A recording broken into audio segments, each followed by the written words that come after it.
Brian Monk here, reading from my book, Hawk. Back to writing. After Christmas, 2000. Bit of a disaster, really, with the rain and the worst storm in donkeys. I caught a virus for the first time in 15 years. What's all that about? Hooded mothers moving like zombies down the street, not giving way, rain pouring down, sounds of swish and boom passing through my head. All was well until I lit a fire at home and smoke poured out into the room and my lungs filled up. Idiot that I was. I stayed there for 4 hours and woke the next day as sick as a dog with this dangly thing at the back of my throat swollen so big.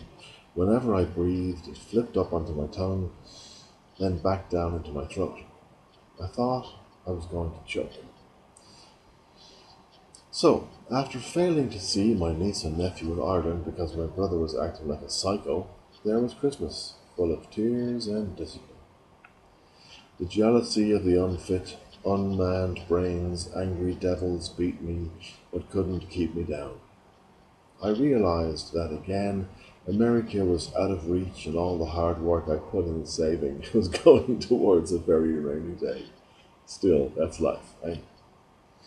This is the world we're all living in now, where family is more important than 1,000 past life possible soulmates waiting at the door. Finally, getting the picture, seeing how much parents care for their own. Blood is thicker than water. Spirit guides serve only their subjects, as do grandparents and all other blood relatives. Are we the trolls of our spouses? Some of us are, if we're not careful.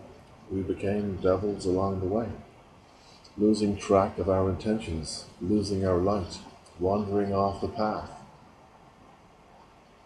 Still, walk a mile in a man's shoes and you'll see what it's like being married to a woman. It could be easy. Could it?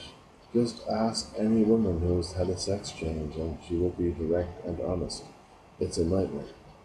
So, our world's changed to a paradise purgatory. What can you do? Call Obama, Trump, whoever's president now, the Pope, Gandhi, and ask them what they think. It's a conundrum. Hey, I spend all day trying to find subtle ways of telling my customers as to why they have burned their bridges. You can't bring negative, low vibration, dope smoking sex addicts into limbo with you. Everybody you slept with over the last 14 years, 18 years, 30 years or so has been a disaster because of this fact. Marriages are always tough work, but if you read your Bible or prophecies of the millennium, you would already know that the mother who suffers her child will have no joy. During this millennium's changing tides, Nibiru fluctuation, whatever the crap it is, right? God bless it. Talking about changing tides, where are all the rising of the oceans? The South Pole is lapping them up. That's where they are. It's getting heavier. While the North Pole is now a timeshare, a holiday resort for polar bears' carcasses, it's a metaphor. All of life is. Gopeth. A rhetorical metaphor for the subtle balance of spirit and nature. After all, even without human interference, it still is. What's he talking about? Sometimes I want to be know. Ryan Monk signing off for today. Enjoy your lives. Amen.